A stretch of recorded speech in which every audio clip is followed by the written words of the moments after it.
I'm back. I am back. This is the crypto reviewer. All right. Now, the crypto we will be reviewing today is none other than Band.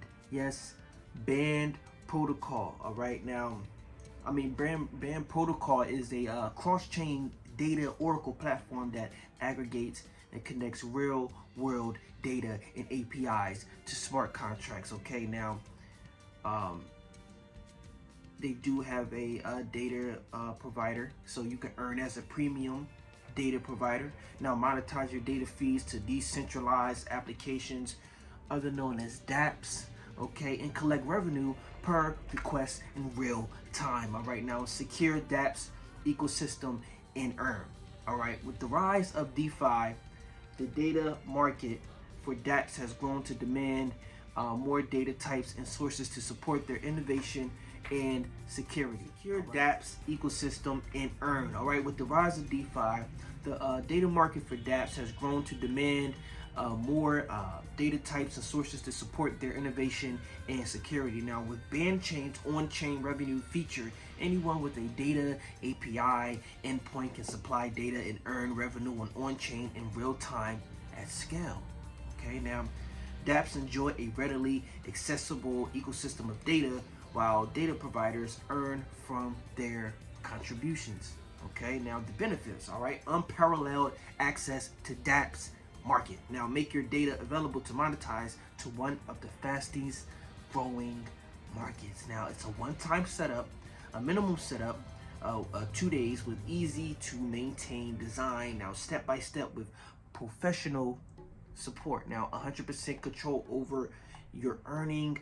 Your revenue is deposited directly into your wallet in real time, always in your custody 24/7. All right, now this is how it works. Now to make your data available to be purchased per request on BandChain and become a data provider, you only need to set up a wallet and deploy a data source. Now a data source in BandChain contains programming instructions on how requesters can query from your API endpoint. Now, when a request is made on BandChain to query data from your data source script, the requester attaches a fee in Band token, which and then deposited directly into your wallet as the request happens, now allowing your business to enjoy a real-time revenue stream. Now, since BandChain is a decentralized structure, you will always have 100% control over your wallet and your earnings as they come in.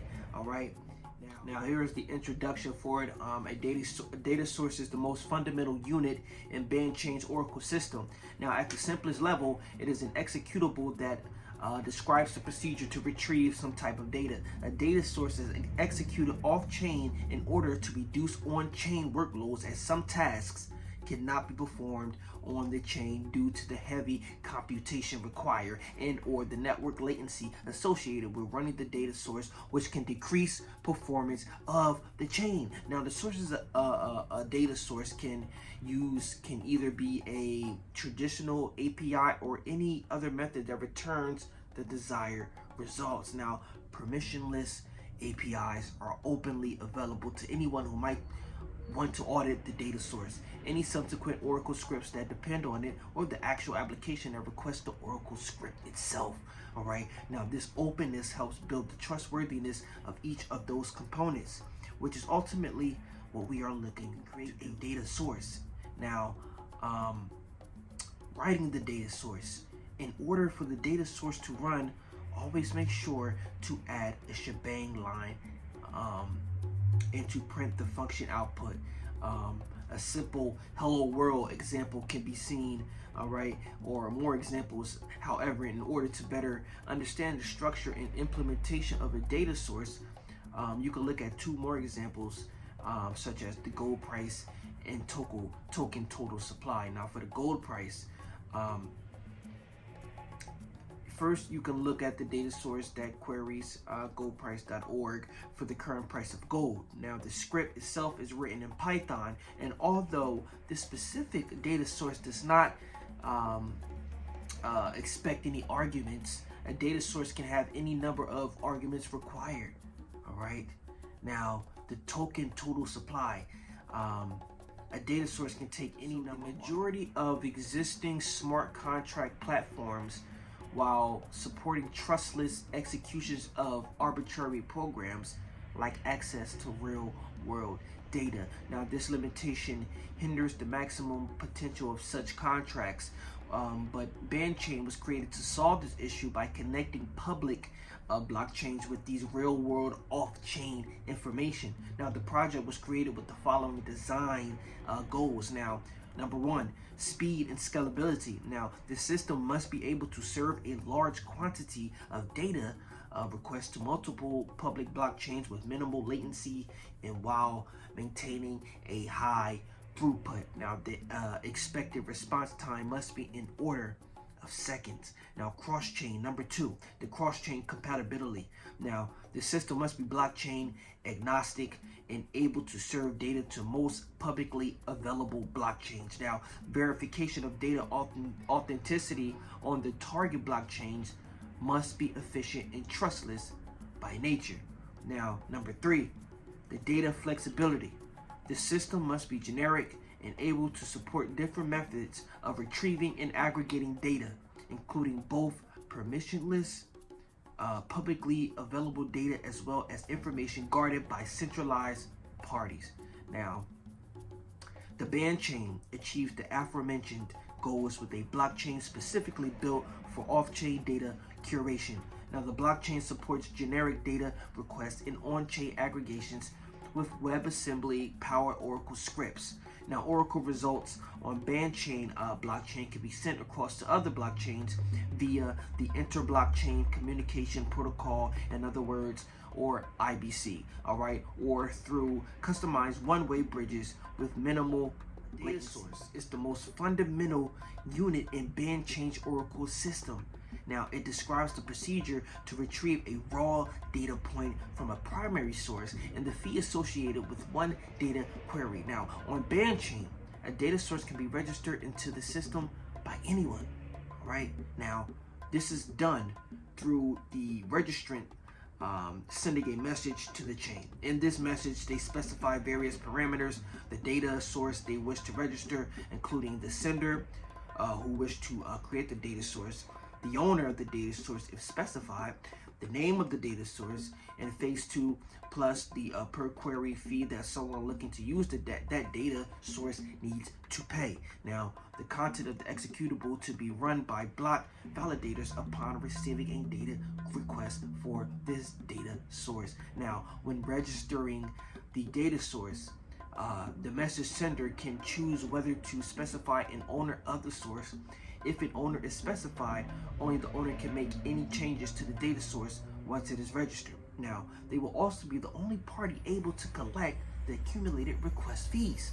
All right. Now, on the other hand, if an owner is omitted, the data source can no longer be edited after it is registered. Now, note that the sender who creates the data source and the owner of the data source does not need to be the same. All right. Now, in the case of unowned data sources, it is the data source's configuration on BandChain that cannot be changed. If the procedures associated with that source depend on centralized sources, the actual source of the data can still be controlled by centralized parties. So here's the Band token and use cases. Now, the BandChain currently utilizes its native Band token as the sole token on its network. Now, the chain then uses the promise of receiving reward tokens as an incentive for validators to produce new blocks and submit responses to data requests. Now, additionally, any network participants can use the token in three ways.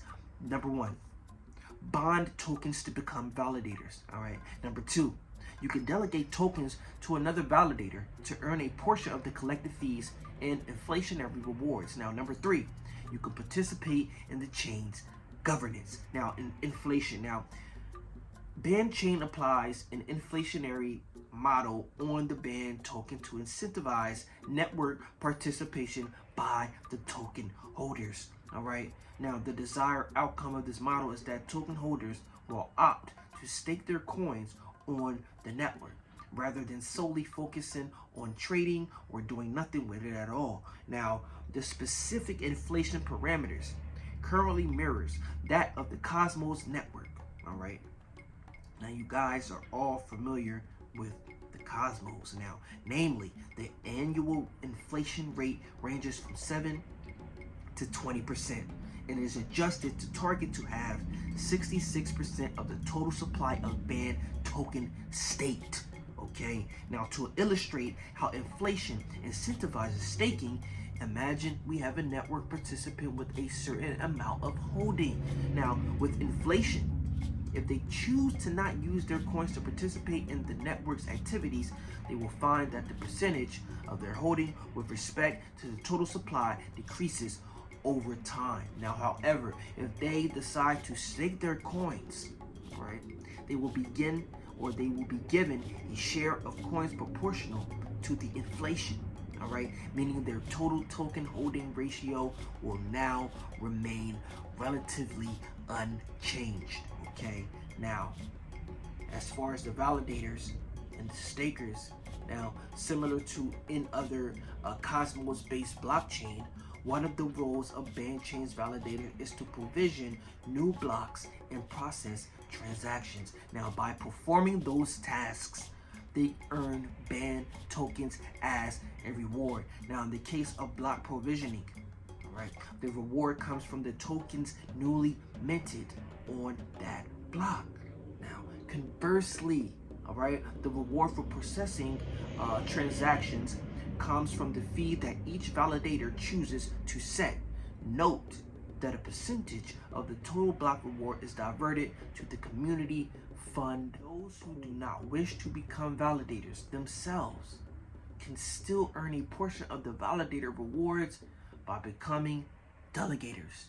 Okay, now this is done through staking their holding on the network's validators. By doing so, they will share the revenue earned by those validators. Now, BAND is currently trading at $2.59. It has done a whopping 129%. Okay, in the green. It is up within the last 24 hours. All right, that is a gainer for you. All right, now in no way, shape, or form am I emitting or giving you financial advice, but if you do take heed to what the crypto reviewer is actually telling you, then maybe, just maybe, you can come out on top. Okay, all right, this is a trusted coin to get into now. All right, this thing will explode come the bull market. Okay, come the next bull run, this will explode. All right, $10 easy. Okay, with this protocol in place. All right, now you just gotta imagine where you'll be at when the next bull run, all right, takes place. Okay, you have to start making your investments now. You gotta start now. Okay, this is a generational wealth transfer. If you guys have not noticed, all right, this is the time, all right, for you to put your your grandkids, no, your great grandkids on right now. Okay, this is the wealth transfer that is being taken place, and it's going to be taking place within the next 2 years, maybe less. Okay, you need to be getting into XRP. All right, XLM Stellar. Okay, Shiba Inu, Ethereum. Okay, Quant, Holochain, Casino Coin. All right, these are all vital coins to get into right now, along with the BAND protocol. Put that on the list. All right, put the BAND protocol on the list. All right, now if you want to make an investment in yourself, for yourself, look in the description. All right, follow me on Patreon. Okay, it is only $5 a month for the subscription. All right, I do have a course out, and it will show you how you can make a living from trading crypto. Okay, go to my description and you will see the links. Okay, now I want you to like this video. I want you to share this video, all right, as I am giving you valuable information. You need to get this information out now, all right? I want you to like, share, comment, so that the Crypto Reviewer can make a special response to you, all right? I want you to subscribe, and I want you to hit that bell, all right? Turn your notifications on, all right, so that you will know when I will be posting videos, all right? Now, this is the Crypto Reviewer, and I will see you on the next video.